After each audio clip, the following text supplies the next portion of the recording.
नहमदुहु व नुसल्ली व नुसल्लिमु अला रसूलिहिल करीम। बहुत अच्छी बात कही है मुफ्ती साहब ने, मगर उनकी जो पहली बात है ना वो महल्ले नज़र है।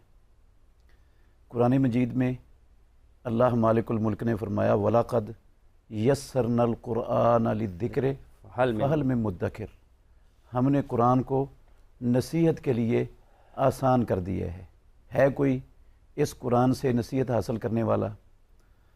तो ये कहना कि कुरान मजीद को समझने के लिए 21 या 24 या 27 उलूम पढ़ने ज़रूरी हैं, उसके बग़ैर कुरान समझा नहीं जा सकता, ये बात तो दुरुस्त नहीं है। सबसे पहले मुहम्मदुर रसूलुल्लाह सल्लल्लाहु अलैहि वसल्लम से इस कुरान को सीखने वाले वो सहाबा रिज़वानुल्लाहि अलैहिम अजमाइन थे। ये उलूम तो उस वक़्त पैदा ही नहीं हुए थे जिन उलूम को कहा जाता है कि इनके बगैर कुरान मजीद समझा ही नहीं जा सकता, और उनसे बढ़कर समझने वाला कुरान मजीद को कोई दुनिया में आया ही नहीं और क़यामत तक आ भी नहीं सकता। सहाबा से बढ़कर समझने वाला, तो वो अक्सर उनमें अनपढ़ थे। रसूलुल्लाह सल्लल्लाहु अलैहि वसल्लम ने फरमाया इन्ना उम्मतुन उम्मियतुन, हम अनपढ़ उम्मत हैं, लिखना पढ़ना नहीं हमें आता। तो कुरान मजीद अल्लाह रब्बुल आलमीन ने उतारा, उन्होंने कुरान मजीद समझा और जो अल्लाह रब्बुल आलमीन की मुराद थी उसको समझ कर उन्होंने अमल किया, और अल्लाह ने कुरान मजीद में उनकी समझ को क़यामत तक आने वालों के लिए मेयार बना दी है। फ़इन आमनू बिमिस्लि मा आमनतुम बिही फ़क़द इहतदौ। तो जिस तरह उन्होंने कुरान समझा है उस तरह जो कुरान समझेगा वो हिदायत पर होगा, जो उनकी समझ के मुताबिक चलेगा। तो ठीक है, लुगत का बंदे को माहिर होना चाहिए, उसूले फ़िक़ह का माहिर होना चाहिए, और बलागत के ऊपर भी उसकी नज़र होनी चाहिए। लेकिन ये है उलमा के लिए जिन्होंने इसकी तफसीर करनी है, जिन्होंने इससे अहकाम को इस्तिंबात करना है।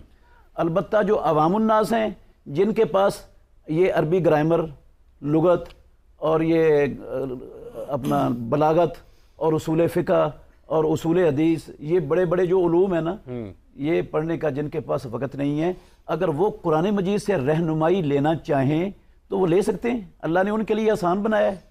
देखें, कुरान सिर्फ अल्लाह ने उलमा के लिए, मुफस्सिरीन के लिए नहीं उतारा है। कुरान तो अल्लाह रब्बुल आलमीन ने पूरी कायनात के हर बंदे के लिए उतारा है, हर इंसान के लिए उतारा है। तो कैसे मुमकिन है एक चीज़ इंसानों की समझ से बाला होती, अनपढ़ों की समझ से बाला होती, और अल्लाह कहते हैं समझो इसको, भाई समझो इसको, हमने इसको समझने के लिए उतारा है, इससे नसीहत हासिल करो। कैसे मुमकिन था ये? तो उलमा काबिल इज़्ज़त हैं, काबिल कदर हैं, काबिल एहतराम हैं, उनकी राय को अहमियत दी जाती है, कोई शक नहीं है इसमें। लेकिन ये कहना कि इसके बगैर समझ ही नहीं आ सकता, ये बात दुरुस्त नहीं है। बाकी तागूत वाक़ियतन इस्लाम का जो सबसे बड़ा और अहम मसला है ना, उसका एक हिस्सा है। सबसे बड़ा और अहम मसला क्या है? वो है इबादत सिर्फ अल्लाह रब्बुल आलमीन की, और अल्लाह के अलावा लेकिन ये जितनी आयत अभी 3-4 अल्लाहु वलियुल्लज़ीना आमनू युख़रिजुहुम मिनज़्ज़ुलुमाति इलन-नूर अल्लज़ीना यस्तमिऊना अल-क़ौला फ़यत्तबिऊना अहसनह, जिसमें इसमें तो इबादत का जिक्र फौरी तौर पर आता है। इसमें तो वो जो मुशरिकीन हैं या जो मुनकिर हैं अल्लाह की वहदानियत के, ये तो यहाँ पर ये आयत तो वो दलालत करते हुए दिखाई देती है। जी बिल्कुल, जो ये आयत इनमें तो मुशरिकीन की बात ही हो रही है ना, उनकी बात हो रही है जिन्होंने अल्लाह रब्बुल आलमीन की इबादत में गैरों को, किसी भी मखलूकात को शरीक बना दिया। तो शिर्क का ज़्यादा, शिर्क का जिक्र सबसे जो बड़ा मसला है ना, इस्लाम की 5 अरकान पर बुनियाद है। जो सबसे बड़ी बुनियाद है ना, वो ये है कि अल्लाह के सिवा किसी की इबादत नहीं है।